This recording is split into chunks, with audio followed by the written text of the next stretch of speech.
Welcome back, and thank you for joining us for another episode of The Slide. This podcast aims to normalize important conversations that are required for our community, centered around themes such as education, politics, justice, and economics. But we're going to jump straight in today.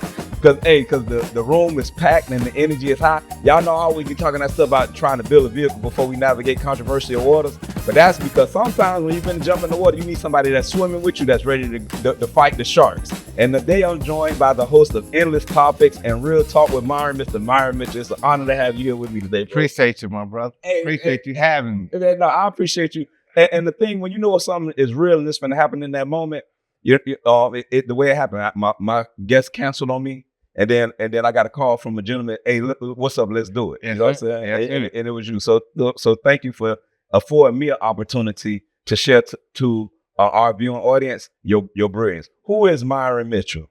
Myron Mitchell is me. You know, I'm Myron Mitchell. I've been through a lot to get here. You know what I mean? I could tell my story in so many ways. You know what I mean? I was adopted. You know what I mean? At 4, given to a proud parents of Myron Mitchell and Roy Mitchell, doctors of education. And grown up through a religious family of the Badger family. My grandfather was a pastor of Emmanuel Baptist Church for 49.4 years, I think 49 and a quarter years, almost 50 years. And through that, I threw a great moral and discipline and structure, you know, in which as a teenager, you know, we go off the path. But as an adult, knowing the things that I've gone through and my family has brought through, I came back around to the path of the righteousness. So and that's interesting. You say we go off the path. I gotta ask, what is the path? What path should we be on? The path that leads us into success, happiness, and grace. We choose the path that we go on. And the path that we choose may not be the right one for us. It may be. You know what I mean? It depends on the path that you choose. And the path that you choose will give you either consequences or it give you awards, accomplishments, and so what to say. And everybody has their path. As my producer would say, everybody has their path. You can't go on your path with you. You know what I mean?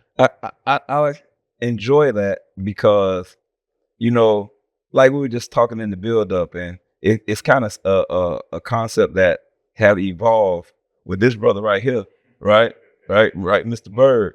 When we were talking a couple of days ago, we had an opportunity to go out to a gentleman that's running for governor, right? And we sat in this room and we listened to all of this these concepts about how we could administrate our state. But it was after the event where this brother was saying, we from Africa. Right. That's our ancestry, but it's not our lineage. Right. And when he said that, man, that thing made so much sense in my mind because, like I was just telling you, we knew. We are new people. The world ain't never seen who we are, and now we done made it to the ages now where we're men. Right. And we have an opportunity to exercise man authority over our lives and our outcomes. Right. So what advice would you ask me? Right. You ask me, and you ask me. What advice would I give to my sons, or what advice would I give to children right now? What advice, if you had the opportunity to give yourself, 17-year-old Myron, you could give us some advice. What advice you would give 17-year-old Myron? 17-year-old Myron, I would give advice of stay true to who you are, and make sure you study more than. Back then, it was more about athletics and sports fun for me. But I think I would stay more in the books because I would be preparing for what's the outcome to become. Because me now, it's like I kind of waited for a little while to get into the books and get what that I'm good at. instead of just challenging myself at a young age. I say I didn't challenge myself at a young age because both of my parents were in education at the time, and I just didn't. I was like, you know how you is. Sometimes you are. I'm tired of hearing the same thing over and over and over and over and over and over and over again. I want to do something different. I don't want to be who everybody like, you gonna be a principal. No, I don't want to be a principal. I want to do something different.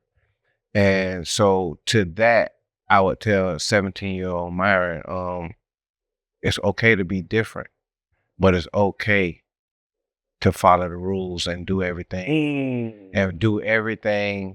that your parents did. It's okay. You could be different too, and still do the same thing. That's real, man. My mama sent me a picture of me. I may have been 16 or 17 years old. It was at my cousin Donna's wedding, and man, hey, if anybody who went to that wedding, no man, that wedding was so gangster. Well, we had fun at that wedding, and so I was sitting there looking at that picture of me, and I was thinking about my state of mind when I was in that picture, and I asked myself that same question I just asked you. I say, what advice would you give to Tug in that picture? And I got all nostalgic, man, young nigga, it's gonna be all right. Say, oh man, hey, that young nigga that just need her. Then I looked at that picture again. I say, boy, I wouldn't have told that young nigga nothing, because he wasn't listening to nobody. No way. He wasn't listening no way. Because it ain't like it want people around trying to tell me stuff. Is that as we segue into our next time, it ain't that it wasn't people around that wasn't trying to tell me stuff. Is that their credibility was trash. Right. You see what I'm saying? You trying to get me to believe what you're talking about, but you ain't doing none of the stuff that you're telling me I should be on. Right. You see what I'm saying? You're teaching me about, these religious concepts, or these economic concepts, or these political concepts, but y'all ain't on none of that stuff what y'all talking about, man. You know what I'm saying? You spitting it rhetorically. You know what I'm saying? But I ain't seeing the actual implementation of nothing what you're saying. So that's what created the rebellion. What created the rebellion, because we as a generation, this is just my belief, is as we started to grow up, we grew up into a model that suggests we were supposed to be able to have a certain type of inclusion, a certain type of independence, a certain type of equality or equity in our environment, and we had never got it. You know what I'm saying? And there wasn't nobody fighting for it. Why? Why do you think we never got it? I think that we never had it because we don't know how to organize. Just like LaShawn say, and like my sister Joanne say, we're not outnumbered. We're out-organized. But how could we organize when? And back to the point when we was having a conversation about the clip that we made, when I was having that conversation with my mama. Right. Everything came to us through an oppressive manner. Right. It wasn't nobody teaching Black people in 1950 how they was going to organize their community in order to be able to be effective and independent. Right. So those individuals and those systems that existed in our environment, they just wasn't there. Now, I don't know what the Black Wall Street was. I don't think it was 1920. 1920. So in 1920, they had the way of doing what we really want to do. They had that way. That way was destroyed. Yeah. It was destroyed, dismantled, whatever you want to say. It was basically shown in the Black community that no matter what plan you do, the white man is always going to be able to dismantle what you got going on. Now, as a mentality for a Black person in 1920 to 1950 to now, how are we supposed to answer that? So me, and maybe this might have been 2010. We was having a conversation centered around that. This is when I had first got active on Facebook, and we was having a conversation about Black Wall Street. And my position at this time, I had been in the military for maybe 10 or going close to working towards 15 years.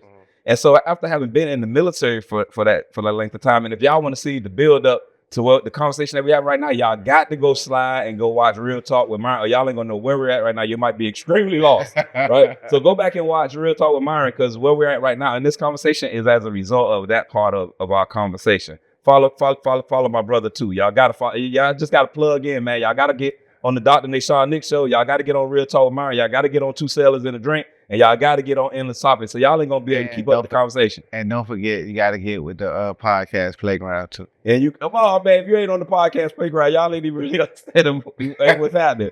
But to that point, what happened in Black Wall Street was as a result of of people having a passion to be independent, but lacking a knowledge of how to defend it. You see what I'm saying? Say it again. They had a passion for independence, but they lack the knowledge of how to defend it. Okay. See, you could want to be whatever you want to be, and we run around and we cap and we run our mouth and we talk all crazy, but we don't have a strategic mind that allow us to secure what is ours. Right. And so in that moment, in that Black Wall Street era, the situations that led to the destruction of Black Wall Street, go back and do your research, because I ain't gonna feed y'all all of that, right? If y'all ain't gonna read the books, then that's on you. Mm-hmm. But that situation that took place that led to the destruction of that environment, them Black people had done stood up for themselves. Right. They said, what happened ain't finna happen. Y'all ain't gonna continue to go in jails and drag people out and lynch them. That's over, right? And then they went to sleep. See, you can, after you put your foot down, You can't go to sleep. you can't go to sleep. Right. After you put your foot down, you got to implement a outer cordon, an inner cordon. You got to put people in the tower that's going to be watching out. It's 24/7 operations from this point forward. You military. But bang, bang, bang, bang. You see what I'm saying? Hey, now it's time to check in. Right. But see, for us, we think that, oh, I'm going to get ready to run my mouth and I'm going to say this and I'm going to say that. Man, go ahead. It ain't about talking. It ain't about talking. And see, and that's the problem. That's the problem that we have as we further go into our cause. That's the problem that we have with politics. The systems that are supposed to defend us, even in the clip as it referred to religion, the systems that are supposed to defend us, the individuals that shepherding the systems, they cowards, right? You wanted to be a politician because you wanted to have inclusion in a group that you felt like you was excluded from. Because if you really had the ability to lead in our community, you wouldn't need validation to do it. You would just do it. Just do it. You see what I'm saying? But see, we seeking somebody to give me an opportunity to do it. Give me an opportunity to do it. So now I can run and do all those things. And then when you get the opportunity, what you do? You forget about all the people that you made the promises to. You keep coming back to us without delivering a result. And we keep accepting that. Right. You see what I'm saying? But what I'm praying that in our generation, and why I even make these podcast topics, it's so our generation to realize we ain't got to be suckers about it no more, man. Right. We could just do our thing. So now we have the woke generation. The woke generation, in which some things that are told to us, in which I feel like the older generation didn't have access to, some things that were told to us, now you can go research and you can find out whether it's true or not. Yeah. We had encyclopedias in which, information was put in there and it might not have been changed for 10 years. Yeah. Now you have on-site, on-demand, 24-hour governing news. I got a question for you. Go ahead. I'm sorry, I didn't mean to cut you. I didn't mean to break your flow. Go ahead. But when you said, well, where did that come from? Where was woke established? Woke is, because I don't know where it come from. Okay, so in 2000, when George Floyd was killed, and it's been before that, but when George Floyd, I think it was what 2018, 2019. Yeah, I want to say circa 2000 because we had Mike Brown. Mike Brown was 2016, 2021. Like everybody know like that. Yeah, probably around by that time frame. So when George Floyd was killed, everybody came to protest. So it wasn't just the Black people; it was Asians, whites. It was all races were coming all over the nation because they feel like as though we're not asleep no more. We see what y'all doing. Y'all are killing Black people on camera and thinking that it's okay because y'all been doing it. So now, when you had protesters across the nation that weren't just Black, they were of all colors. So now, it's not just Black. So what are these people saying? We are woke. We have awakened from the sleep that you thought that we was in. We can now go to internet, TikTok, YouTube. We can go to any of these social media places and dig up all this information on all these people and find out who these people are just like that. Yeah. So now you're telling us that these people are good, but this person has 8 records of racism, 8 records of unruly behavior as a police officer. He has records of that in his profile. People who are not police officers went and found this because now it's public information. Yeah. So public information now makes you woke. Makes you woke. Because you can now access public information and you're not frivolous. You're not, well, okay, whatever they told me in the news is what I have to go to. No. Yeah. Now you can figure out for yourself. Yeah. And for me, that's so disrespectful. You know what I'm saying? It's so disrespectful that because now a joker got the internet or the ability to Google something, then they want to run around and act like in the 1950s, it wasn't happening. In the 1940s, it wasn't happening. In the 20s, since we've been here, our advent in this nation, what we saw in George Floyd experience, millions of people that experienced that, right? All right. So now our rebuttal or our campaign now is to demonize individuals who operate in based on what they understanding is. They level of understanding. I'm gonna show you what I mean. So I was in the city of Killeen, Texas, right? And this was during that time period. This had to be circa 2017, 18, when they first started talking about taking down the Confederate statues, right? And so now everybody, we need to remove this Confederate statue. And this person did this and this person did that. And we ranting and we raving. But what we not accepting is that we're destroying a portion of our history that's going to lead a generation that's coming in back of us to have knowledge about some events that we experienced as they washing it away. They're neutralizing our desire to fight out of our condition by removing the adversary, right? So now you want to take down a statue of Robert E. Lee, but you ain't taught me who Robert E. Lee was. Now you want to tell me that Robert E. Lee did all these bad things, but my grandma ain't tell me about Robert E. Lee. My grandma ain't tell me about all of these oppressors that came through. But then let's look at it at a bigger picture, right? Robert E. Lee, or a gentleman representing the Confederate Army in the United States of America, fighting in the war against the Union Army. People losing their life, right, in combat for an ideal that they believe in, right? Whether they was right or wrong, they was willing to sacrifice their life for it. You see what I'm saying? And as a result of their sacrifice, that sacrifice should be honored, whether it was in victory or in defeat. We should honor that individual because they believe strongly enough in what they were doing to sacrifice their life for it. We should talk about it and we should grow an understanding out of it so we can do better. But when we just move it away and we take it out of the conversation, now everybody was good. It never happened. You see what I'm saying? That's what's going on. We ain't woke. They putting us further to sleep. And see, we sitting around, we playing games acting like, nah, I can run around, I can run my mouth all reckless, but we still don't have a strategy that's going to allow us to win. No, we don't. It's all about showing or telling that we know that y'all doing us wrong, basically. Yeah. And they don't give a damn if y'all know what we doing. Y'all know if we know what we doing to y'all. Yeah. Can y'all stop us? Yeah. You know what I'm saying? Preach. It ain't about, okay, well, y'all know that we doing something with the stock market because we taking the oil and then we gonna have a stock called oil something in a second and it's gonna make a lot of people millionaires. They don't give a fuck. They don't care that you know about that. They don't give a damn. Can you stop it? What can you do to stop it? Number two, everybody talking about they woke. You can be woke, but what are you gonna do with your wokeness? Yeah. What are you gonna do when you woke? When you woke and you understand what's going on, what are you gonna do to stop it? Yeah. See, I think like this, right? Right. I think about when I go buy a book, right? I try to get a book as old as I can. You know what I'm saying? I want a book from 1832. I want to get a book where the author got a copyright and the stamp on the book is from 1865. You know what I'm saying? That's what I'm looking for. Because during the time period, wasn't all them rules that limited a person's ability to express the truth. Right? It's a book called Truth Stranger Than Fiction by Dr. Josiah Henson.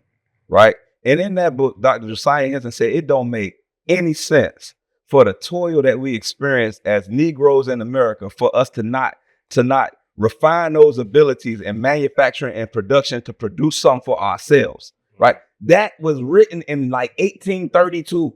You see what I'm saying?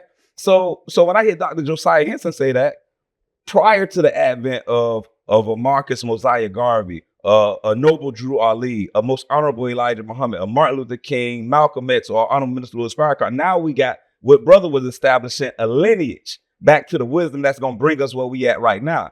We got to ask ourselves, are we operating in accordance with the design for our advancement, right?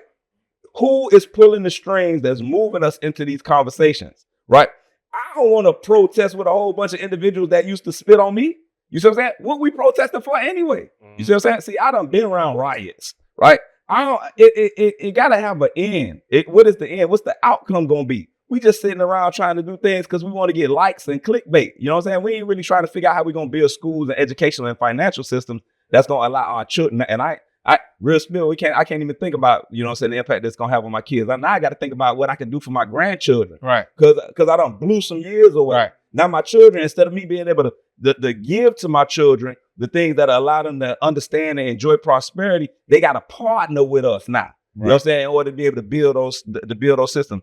The time for sitting around trying to say cute stuff and act like we smart, man, y'all blew through that in the 90s. We blew through it in the 90s. And so now here we is at 50. We having a conversation that we was having in 92. I don't even participate in them conversations no more. Because when I was out there in the middle of the street on 183rd Street and 27th Avenue with the final call, y'all was looking at me like I was crazy. Right. So I don't got time to be sitting around in stupid conversations. If we ain't trying to organize, identify individuals that can go into those spaces, be trusted, vote for that individual, understanding that individual gonna bring us back the information that we need so we could build our community, man, y'all miss me. You know what I'm saying? Because I lived 21 years in the United States Army, right? And what I understand right now is that white people ain't thinking about you. But look,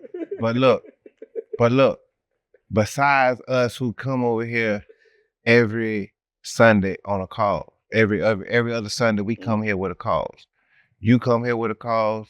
You come here with a cause. You come here with a cause. I come here with a cause.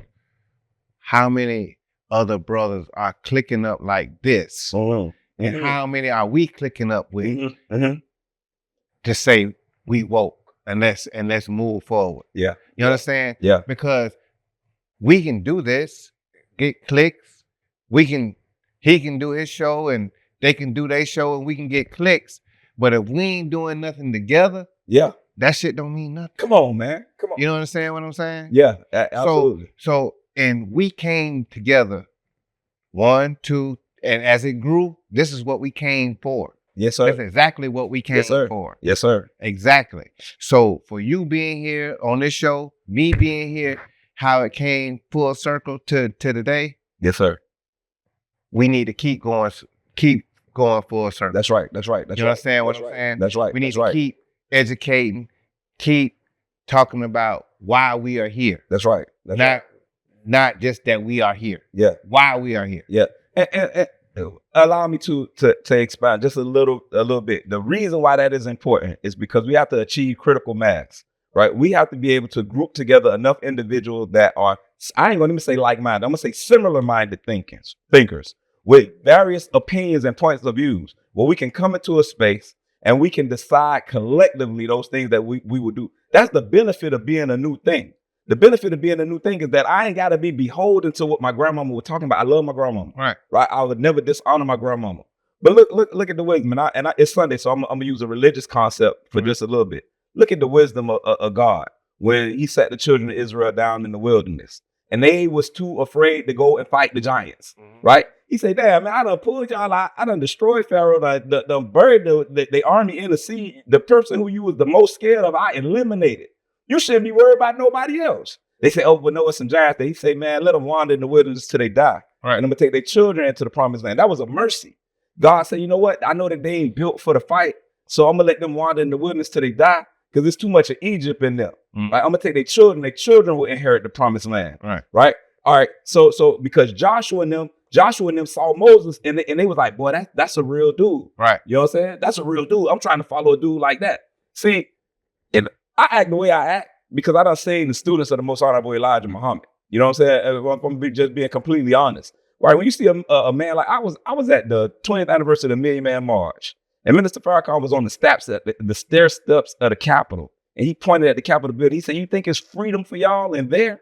He said, "Y'all are the children of Israel. It been 400 years. You are free to go." Man, that thing blew up my mind. I was like, dang, look at the similarities. Children of Israel scripturally, 400 years. Black people in America, 400 years. Oppression that they experienced, oppression that we experienced. 400 years. 400 years. Yeah. Hey, see, here go the thing. Hey, listen. Either God real or he ain't. If he looked out for them after they 400-year stretch, and you ain't gonna look out for us after our 400-year stretch, I ain't even gonna mess with you. You see what I'm saying? And I'm gonna go on my own until I can figure out what's real. I see. You didn't touch something. You didn't touch something. Hold on. You didn't touch something now. You said either you gonna help me go through this stretch, or I'm gonna have to go through this on my own because I don't believe in you. Because I don't believe in you no more. And because you pick favorites, you pick sides. But see, that's something people can't do. You doing something that a lot of people can't do. You saying either you come with me and show me that you with me, or I'm gonna have to. And people will tell you, you know what? How you gonna do that? And right now, a joke gonna be saying that, oh, he don't believe in God. Man, my God 50 and old. My God 50 and old, bro. Look, I'm here. Yeah. I ain't here because I don't believe in God. Yeah. You see, I'm here because my God 50 and old. Right. You see what I'm saying? Now the problem is we got to decide as a group if we gonna believe in the God. That's why he let the children of Israel sit down in the wilderness. Right. They chose not to believe in him. Right. Right. We gonna do the same thing. We finna squander our biggest benefactor when all we got to do is come together with a belief that, you know what, God fuck with real niggas. Right. And it's that simple. And you say that's simple, right? That's simple. And the same people would be like, well. He said man, God a nigga in the same sentence. Man, my auntie died. And I don't believe in God no more, man. Bro, let me tell you something. Everybody got their day. God ain't gonna be favorable just to you. He got to be favorable to everybody. And you see what I'm saying? Yeah. So, and I'm gonna tell you, man, I really don't believe that God is administrating the beef between white people and black people. I don't think he's checking for it. I think that we've created this as a human concoction. And now what we have to do now is we have to come together and say, you know what, as men, we're gonna talk about it. Some stuff had happened. We ain't putting up with that, right? And you're gonna treat us like this. And just like I was saying before, are we still in the slavery mind state? Yeah. In 2026, because everything which is going on from our president, everything which is going on from our government, are we just saying, you know what? It's just going on. You know, eggs are $13. We're just gonna pay it. Nobody is saying anything. Nobody is saying, you know what? That's just crazy. I know I'm not paying that. No, I'm not doing that. No, we're not bucking back at the government. So we're just letting them tell us what we're gonna do. That's a slave mentality. Yeah. Whether you think about it or not, that's a slave mentality. Yeah. It's not just living in the government. It's not just doing what your world is designed. Trump got in there to tell you exactly. He said he's going to create a war to stay in there. He's doing everything he said he was going to do. Yeah. So I'm not mad at him because he told you this before. You know what I mean? Yeah. I didn't vote for him, but he told you he was going to do this before. Yes. You know? And you can't be mad at a person for shooting their shot. You know what I'm saying? I served in the military, so I don't really have a real perspective on who the president is. I could care less. Right. I could care less. I don't care who the president is. I really don't care who the mayor is. I don't care who the governor. The only thing I care is who Sean Nix is. You know what I'm saying? Is he a man that will go into a room and represent us effectively? I only care who John Driver is, right? Is that a man that's going to walk into a space with our interests in their heart, right? And bring back to us the resources that we need so we can build our community and we can grow. When we get past the trivialness of party politics and we realize that at the end of the day, we have to identify strong men and women that have good character that will represent us and our interests of our families, now I'll come back into those spaces and I'll talk about it. But until then, as far as I'm concerned, man, hey, you the commissioner. Yes. And that's what I don't like, that we won't give our own their flowers. Yeah. What we'll do is sit here and talk about, well, you know, they said this and I ain't like that, but you won't talk about the 99 things that they did right. Yeah, come on, man. Come on, man. I heard student minister Ishmael Muhammad said that there are no deal breakers with God, and everything that we do is redeemable. And so if that is true, right, and I believe that it is, right, as we bring this podcast to a close, we already told you, hey, this gonna cover 2 or 3 segments across Real Talk with Myron, endless topics, the slide, Dot Nation on this. And you got to get the formula for it. What we need to do is we need to all incorporate all of it, put it into a book, and give it out to people. They call it the new book. You see what I'm saying? But in all seriousness, right? This is that moment in our history where we have an opportunity to determine our particular outcome. We don't have to be beholden to anybody, any idea that is not an idea that we have not crafted for the benefit of ourselves and our families. So as we bring this to an end, what guidance would you give to individuals for this period of time? Because we are getting ready to enter into a political season. It's going to be voting and stuff going on. What guidance would you give to individuals to help craft this their understanding of the time period where they're in right now? I'm gonna tell you this. We gonna need another show. You know, this because there's so many topics to touch on. There's so many things to express to your audience and to your everybody, your followers. That if you want a true leader, you're gonna have to find somebody who fits your values. And right now, there's nobody who fits my values. So I can't ask them to lead if they don't fit the values that I go by. So if you find somebody who fits the values that you have, the morals that you have, and the understanding that you have, then maybe that's the person for you. Yeah. You know, whoever that is. Yeah. For me, you know, having had the opportunity to serve under many wise leaders. In closing, I'll say 2 things. I had the opportunity to interview Sergeant Major Rudolph Tillman. He was injured in Iraq, and I met him at Walter Reed Army Medical Center. And he said, "It's 3 things that a person need to be able to say yes to relative to your leadership. Is can I trust you? Are you committed? And do you care for me?" So now, as leaders, attempt to answer those questions, and in subsequent conversations, we'll go into more detail about what he actually shared about those 3 concepts. Can I trust you? Are you committed? And do you care for me? And the last thing I would say as we get ready to close is that the Honorable Minister Louis Farrakhan said that a true leader develops an individual and delivers them to the door of their potential and drops them off to be their own leader. Right. And so y'all take that, man. Y'all chew on those wise words from those 2 wise individuals that have helped me to develop into the person that I am attempting to become. And y'all know here at the slide, all we want to do is provide individuals with tidbits of inspiration, motivation, and guidance to move us to an action so that we'll collectively we can come together, organize, and build better environments. Those environments won't be exclusively black, brown, yellow, red, or white. Those environments will look like the environment that we are in right now and what we can decide to do as human beings in the human family of the planet Earth in order to be able to make the environments better for our children. That's our overarching aim.